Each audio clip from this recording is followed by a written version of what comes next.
嗨，大家好，我是坦平叔。今天是2025年6月27号。这一期我们继续聊聊俄罗斯入侵乌克兰，看一看乌克兰战场上也有什么变化。今天是俄罗斯侵略乌克兰的第1220天，也是乌军进入库尔斯克的第326天。根据这个乌克兰方面媒体报道乌军在苏梅州发起大反攻，旨在全面收复被占领土。这个乌军总司令谢尔斯基说苏梅前线已稳，俄军夏季攻势势头受挫。乌克兰武装部队总司令谢尔斯基6月26日表示，乌军已成功阻止俄军在苏梅州的推进，稳定了战线，有效削弱了莫斯科今年夏季的攻势势头。根据5月和6月的战况可以判断，俄军今年自本国境内发起的夏季攻势正在减弱。谢尔斯基在讲话中指出，并强调乌克兰军队在东北边境方向已经成功阻击俄军进攻。俄军自5月起在乌克兰东北部与东部发动新一轮攻势，尽管基辅方面多次呼吁无条件停火，莫斯科仍加大军事压力。然而在苏梅州方向战线已处于稳定。谢尔斯基指出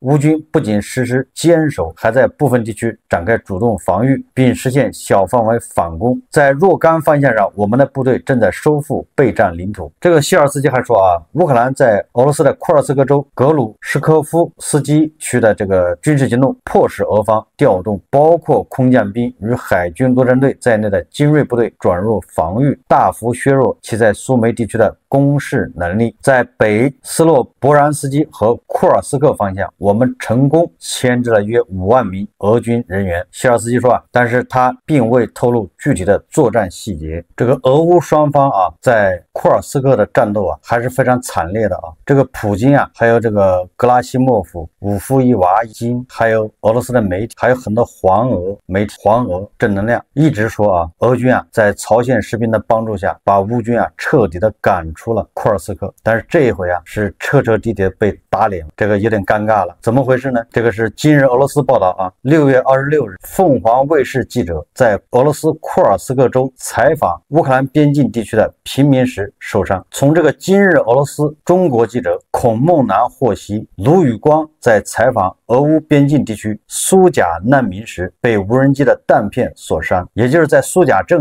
卢宇光在那儿采访，这个被无人机的弹片所伤，说明什么？说明乌克兰方面说的是事实，就是他们一直在库尔斯克作战。谢尔斯基说他们现在还牢牢掌控着库尔斯克90平方公里的地方，也就是俄罗斯人、俄罗斯媒体、武夫伊娃金，包括黄俄媒体都在这个造谣这回打脸了。如果乌军被赶出了这个库尔斯克，那怎么可能还有被无人机弹片所伤呢？今日俄罗斯报道说，目前这名记者已在野战医院接受了初步救治，目前正被送往库尔斯克州临床医院接受进一步治疗。不管怎么说吧，希望他能平安吧，也希望以后报道的时候尽量客观一点，不要太偏向俄罗斯这个俄罗斯人的话，俄罗斯国防部的战报根本就不能信，只能作为一个参考。乌克兰国家安全局披露最新破获刺杀泽连斯基的阴谋。乌克兰国家安全局的局长马柳克上周末披露，和波兰安全局合作逮捕了数名企图在波兰热舒夫机场刺杀泽连斯基的总统的俄罗斯潜伏长达数十年的鼹鼠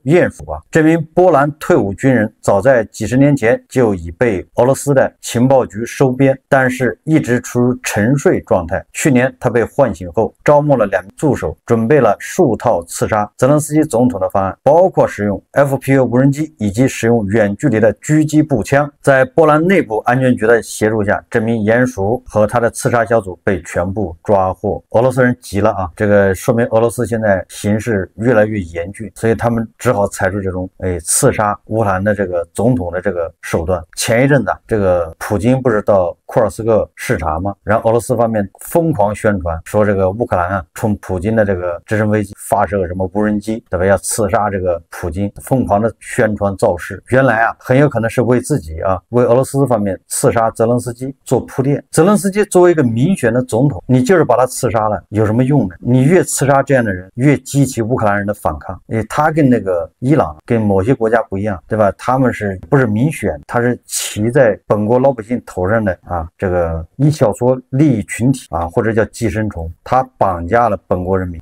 对于这种人你说把他定点清除，说不定能改变这个战争的走向，这有可能但是你要刺杀一个民选这个总总统啊没有意义，因为他代表的是你把他杀了，他再选一个还是这样的，对吧？他还会顽强抵抗俄罗斯的侵略。6月26日，俄罗斯武装部队对哈尔科夫地区发动了大规模进攻。电报频道啊叫边走边看频道报道了此事。该电报频道消息人士称啊，袭击是针对哈尔科夫地区的伊久姆、巴拉克利亚、佐洛乔夫、库皮扬斯克和其他定居点。据悉，哈尔科夫市也遭到袭击，目前尚不清楚袭击造成了哪些建筑物受损。消息称，俄军在此次袭击中动用了无人机。根据第聂伯罗彼得罗夫斯克州军事行政首长莱萨克报道啊，俄罗斯占领军袭击了第聂伯罗市，该市发生一系列爆炸，造成19人死亡，超过300人受伤，受害者中有27名儿童。根据市长的决定，第聂伯罗市宣布6月25日为哀悼日，悼念在俄罗斯袭击中死亡的人。也就是俄罗斯啊，在战场上一筹莫展，只好把手啊伸向了平民，导弹啊射向了平民啊。这是战场的一些情况啊。我们再看看外交以及国际援助。立陶宛总统啊瑙塞达表示啊，他说乌克兰战争在未来3年内结束的可能性很小，我希望在欧盟下一个多年预算周期开始前，也就是2028年，能看到乌克兰战争的解决方案。但目前我并不乐观，我看不到隧道尽头的曙光。这个瑙塞达表示啊，乌克兰战争恐怕还要打3年以上，这3年内结束的可能性很小。荷兰向罗马尼亚转售18架 F-16，荷兰把他的 F-16啊18架卖给了罗马尼亚，卖了多少钱呢？1欧元，也就是荷兰把18架 F-16送给了罗马尼亚。送给罗马尼亚干什么呢？罗马尼亚作为曾经的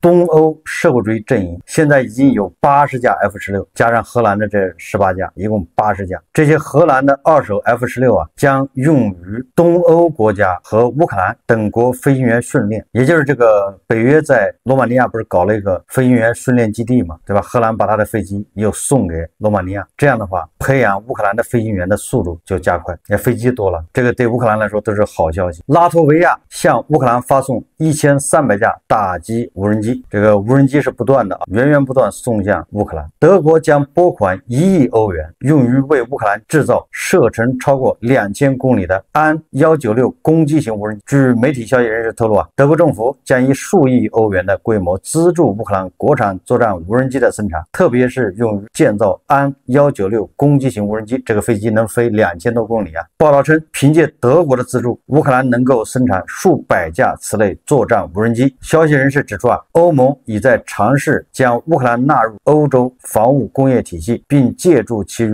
俄罗斯战争中的经验，尤其是在无人机制造方面。如果再有其他国家增加对乌克兰的国防工业的资金投入，乌克兰将能从中获益。这个安196啊，是一款乌克兰自主研发的远程自杀式无人机，这是一种重量超过200公斤、可携带75公斤战斗部，并飞行超过1000公里的无人机。为了追究俄罗斯对乌克兰的侵略行径，乌克兰在国际法领域迈出关键一步。乌克兰总统泽连斯基6月25日在法国斯特拉斯堡与欧洲委员会秘书长阿兰贝尔塞正式签署协议，启动设立特别国际法庭的程序，用于审理俄罗斯对乌克兰的侵略罪行。这个泽连斯基他签了乌克兰与欧洲委员会关于在海牙设立特别国际法庭以审判侵略乌克兰罪行的协定。泽连斯基说今天签署的协定即将设立特别法庭，为我们提供了真正的机会，使侵略罪的责任人受到追究。其他机构，哪怕是国际机构，也缺乏对此类罪行进行有效起诉的法律工具。我们必须清楚地传达信息，侵略必将受到惩罚，而这一正义我们要在整个欧洲共同实现。这什么意思呢？对吧？连审判侵略乌克兰的这些战争犯的法庭都准备好了，法律程序、法律这个条款，对吧？这不仅是乌克兰的历史性时刻，也是世界正义的历史性时刻。该特别法庭将设立在海牙，具有追究俄罗斯联邦所有高级官员法律责任的权利。俄罗斯对乌克兰发动的全面战争是自2战以来欧洲最严重的国际法违反行为，这将是自纽伦堡审判以来首次为追究侵略罪而设立的特别法庭，而且正是在海牙正义之城启动，这具有象征意义。那些发动这场可怕战争的俄罗斯罪犯将被送上海牙的法庭，正如过去无数次预言正在变成现实。普京及其同伙必须明白，正义不可避免。那有人就说了，这个有什么用？普京会在乎这个吗？错了这个五夫一娃，这次是非常紧张，这个就像达摩克利斯之剑呢，总有一天要斩下来。除非俄罗斯彻底的赢了这场战争，打败乌克兰，打败欧洲，甚至打败北约，否则的话，普京啊都难逃法网，法网恢恢啊，疏而不漏。实际上啊，这个俄罗斯人已经紧张了。俄罗斯的总统助理、俄方谈判代表团团长梅金斯基在伊斯坦布尔对乌克兰代表团说啊，这是第二次谈判的时候说，他说我们希望实现和平，但不包括战争赔款，也不包括刑事、民事或行政责任。也就是和平之后啊，你不能追究俄罗斯的这个战争罪啊、战争赔款、刑事责任。越这么提啊，就是要求豁免，对吧？越提越说明莫斯科方面已经意识到追责啊正在逼近，而且追责不可避免。昨日签署的设立特别法庭以审判侵略乌克兰罪行的协议，按照乌克兰外交部第一副部长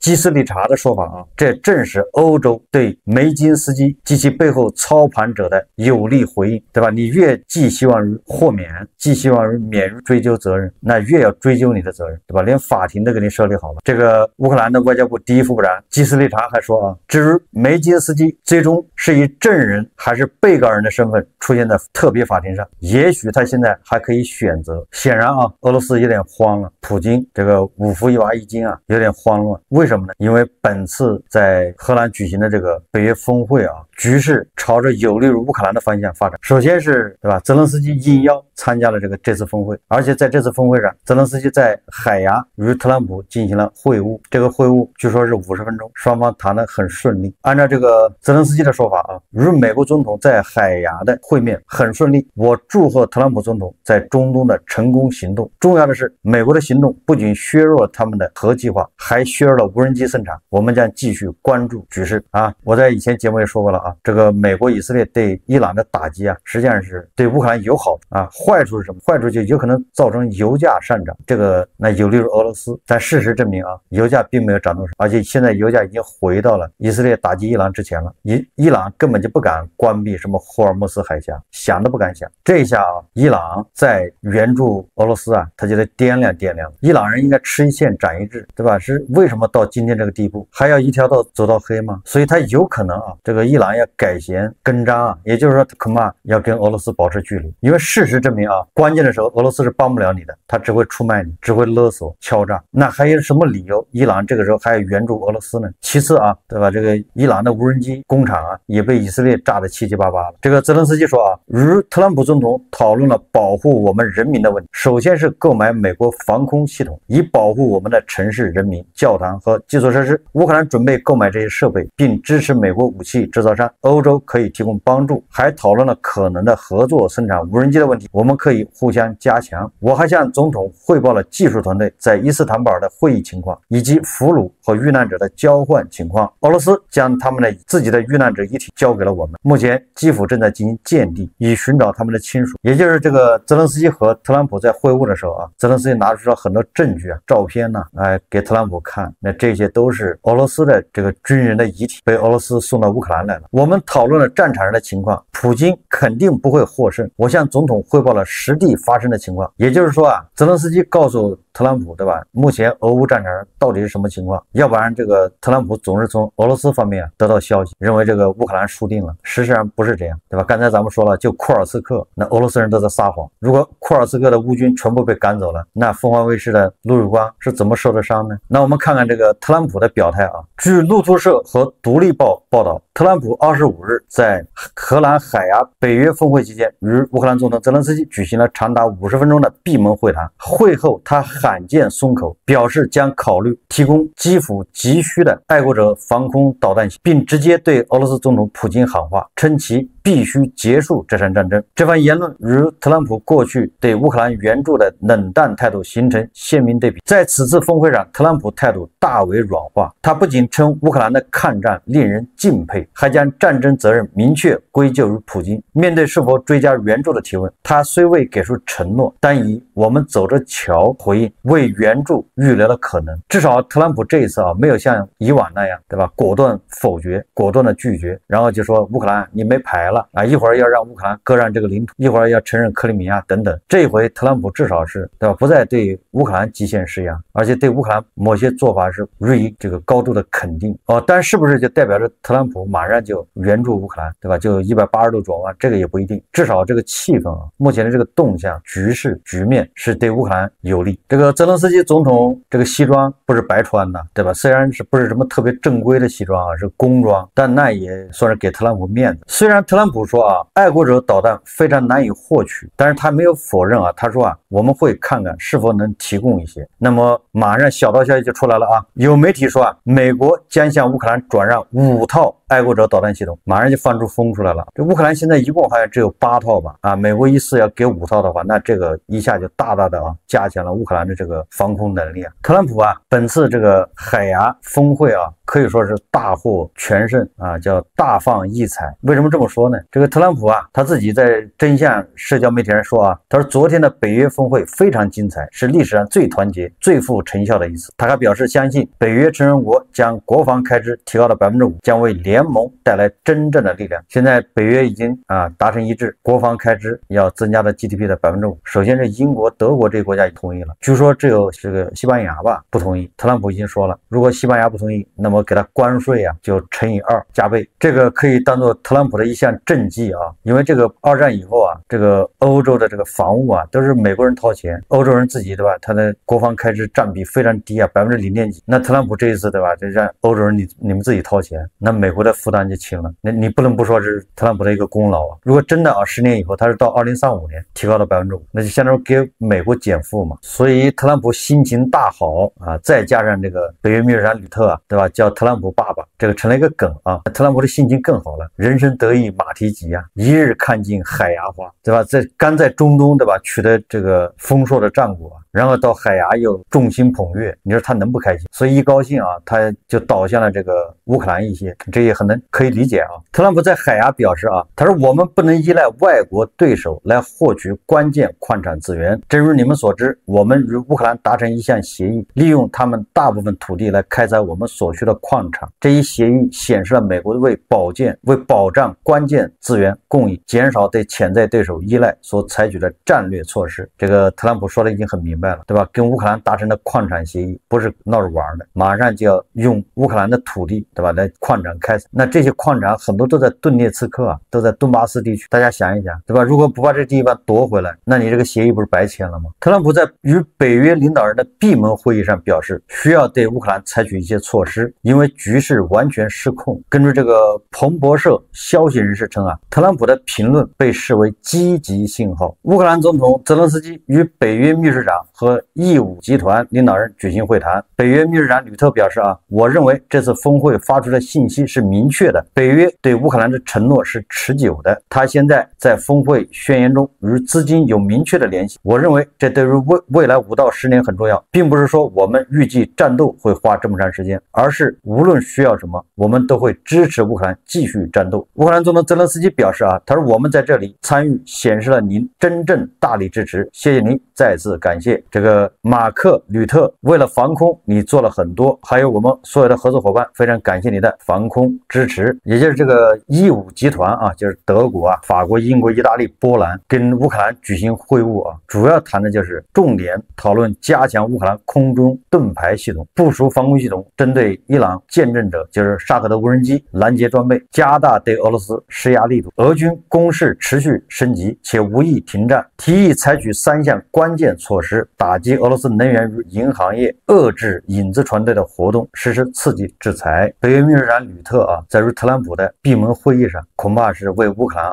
争取到了一些有力的支持。大家要能想象到，今年1、2月份的时候，特朗普刚上台，那个吕特是最尴尬，因为吕特在拜登当总统的时候，那是对乌克兰是无条件支持，对吧？又是要乌克兰加入北约，对吧？北约的大门为乌克兰敞开，对吧？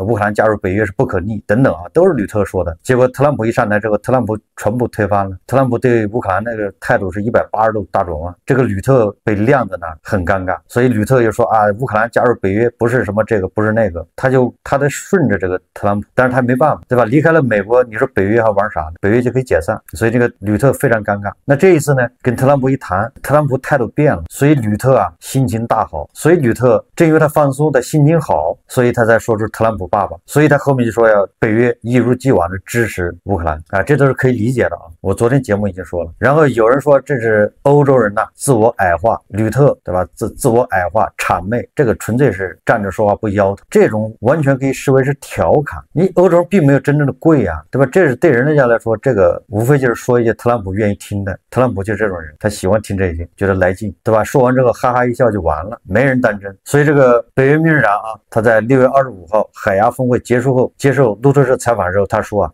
所有北约国家包括美国仍然全力支持乌克兰在俄罗斯的对抗中。他强调联盟成员国在对莫斯科意图的评估上团结一致，并且对其行动没有幻想，没有任何一个北约成员国对俄罗斯抱有幻想，所有成员国对俄罗斯的意图都有或多或少的相同评估。说句不客气的话啊，毫不夸张的说啊，吕特这一次啊挽救了北约。因为这个特朗普去开会之前呢，特朗普放风啊，对北约的什么第5条款的都提出质疑，也就是你北约其他成员国被打，那关我美国什么事啊？哎，这回特朗普也不这么说了，为什么呢？也就是大家都同意国防开支要提高到5%。吕特啊，北约的这些领导人把特朗普啊，对吧，拍得很舒服。整个北约包括美国全力支持乌克兰的作战能力，以实现强大且持久的和平。这吕特说的啊。秘书长指出，联盟致力于确保任何结束敌对行动的协议具有可持续性，并且不允许俄罗斯单方面决定条款。吕特还提到，支持乌克兰的责任将逐步重新分配，欧洲北约成员国将承担越来越多的援助份额，包括武器供应、军事训练和资金支持，但美国将继续发挥关键作用，特别是在提供情报和军事装备方面，包括可能供应爱国者防空系统。马克龙证实啊，第2批幻影2000已运抵乌克兰，也乌克兰的这个空中力量越来越强。最后我们再看看啊，6月26日，俄罗斯总统普京对白俄罗斯进行正式访问，普京将在欧亚经济论坛全体会议上发表讲话。此次论坛的主题为欧亚经济一体化战略成果与前景啊。据悉，普京计划与白俄罗斯总统卢卡申科举行会晤。这个今日俄罗斯报道啊，这个俄罗斯的媒体也很厉害啊，也不容易啊，把这个普京啊到白俄罗斯跟卢卡申科要土豆啊，说的这么清新脱俗，什么欧亚经济一体化战略，欧亚经济一体化战略谁跟谁呀？欧洲难道就是白俄罗斯是吗？亚洲是俄罗斯，对吧？把这种找借口啊，大家互相抱团取暖，大家一起这个找个机会搓一顿，说的这么清新脱俗。你说普京除了白俄罗斯还敢去哪儿？这次巴西金砖峰会他都不敢去，对吧？憋坏了啊，所以到这个老朋友家去搓一顿，什么欧亚经济一体化，对吧？顺便要点土豆啊。你说他要不是闲得慌，他能跑到另外一个国家一待4天吗？这都是憋坏了，你知道吧？6月26日，俄罗斯国防部长别罗乌索夫啊，在某国会见印度国防部长辛格时表示，印度对俄罗斯来说是极其重要的战略伙伴、传统盟友，也是军事和军事技术领域的伙伴。这个印度难道就这么傻吗？还被俄罗斯忽悠吗？这个伊朗人的前车之鉴，对吧？这伊朗人刚跟俄罗斯签完什么全面战略合作伙伴，后面就被这个美以混合双打，这普京连个屁都不敢放。你说这印度人有这么傻，对吧？谁离俄罗斯近谁倒霉，最好是跟俄罗斯划清界限。好，这期节目我们就聊到这里，感谢大家收看。如果喜欢我的节目，欢迎订阅转发，也可以在下方留言评论，谢谢大家。